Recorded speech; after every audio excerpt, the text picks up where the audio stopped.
the bendo like it's hopscotch. My nigga in the kitchen and he whipping in the pot.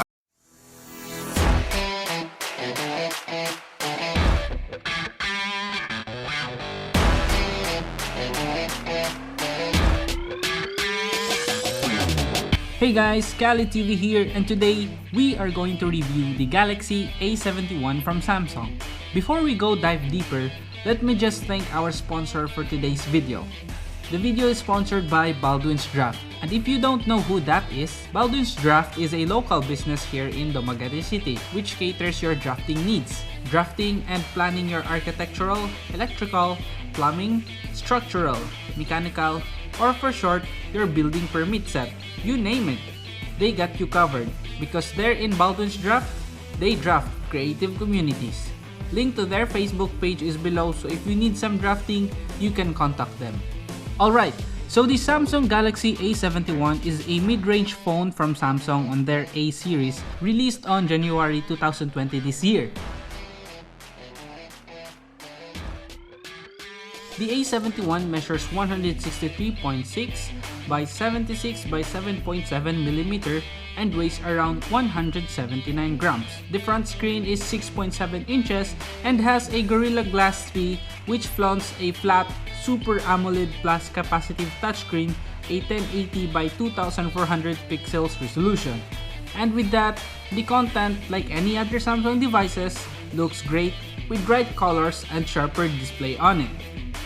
They removed the notch above, and so media consumption is enjoyed at a maximum. The back has a plastic frame, although the material will look like glass. Lo and behold, it does not make the build look cheap. On top, we have the microphone. To the right, we have the volume rocker and the power button. To the left is the dedicated SD card slot with 2 nano SIM card slot. For the sound, located below is a 3.5mm jack for your headphones. Audio is quite good with great loudness.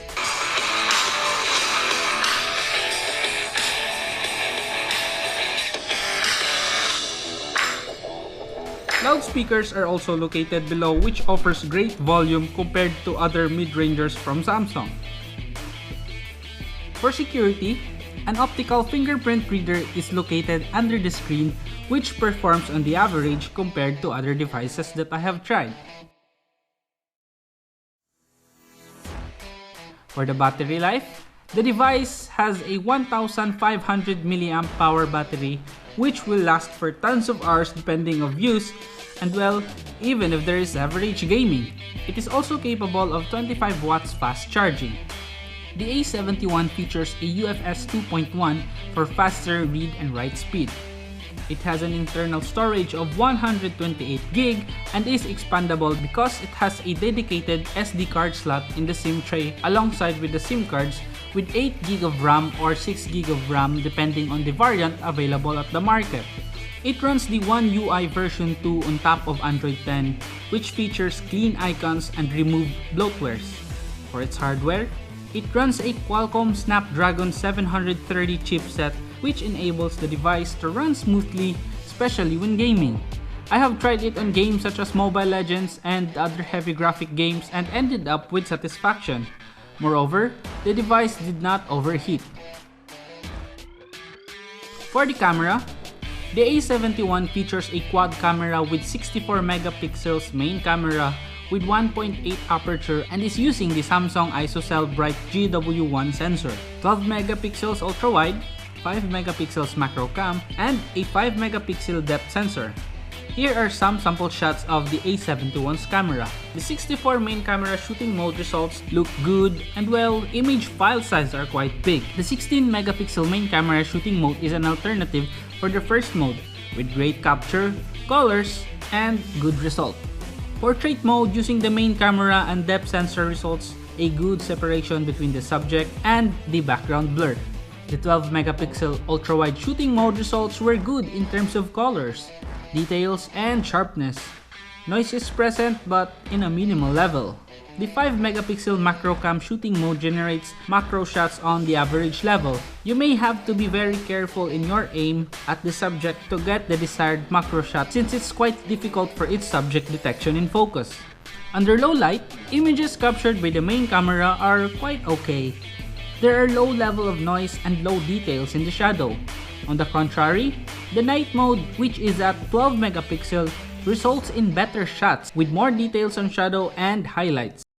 The same applies with ultra-wide shots, and night mode is also available in ultra-wide mode shooting, which gives better shots in terms of quality. The front camera is 32 megapixel but images come out in 12 megapixel. Colors were good and the details were captured.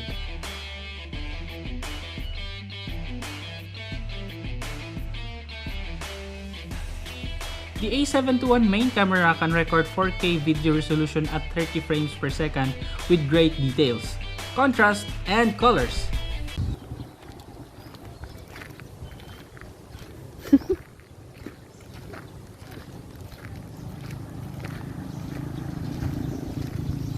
The same goes with ultra-wide cameras.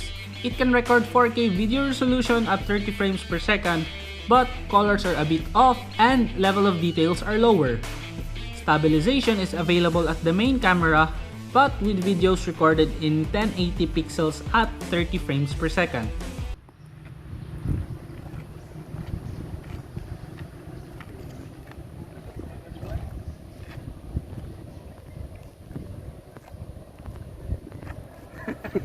A bonus like those in action cameras, hyper smooth stabilization is also present in a form of the super steady mode in ultra wide mode, which gives smoother results.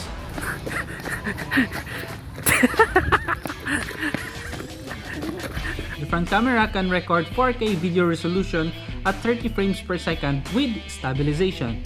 The output is great, but I could have wished the stabilization would be better though. And well, that's the Samsung Galaxy A71, a mid-ranger with great chipset and camera, priced at around 22,000 to 23,000 pesos, available in the market. So what do you think, guys? Is it worth upgrading to it? Are there any other units better than it in the A series? Let us know and leave your thoughts in the comment section below. Before we end the video, I would like to give a huge shout out to Kimberly Yam for sponsoring the tripod used for the entire video. You know, with the ECQ thing around going on, we haven't acquired our own tripod yet. And also we're broke. Alright guys, so if this video helped you decide whether or not you're copying the Samsung Galaxy A71 in 2020, make sure to show some support by clicking the like and subscribe button below. Click the bell icon for notification to my next upload and share the video. This is Khalid TV. We'll see you on the next video.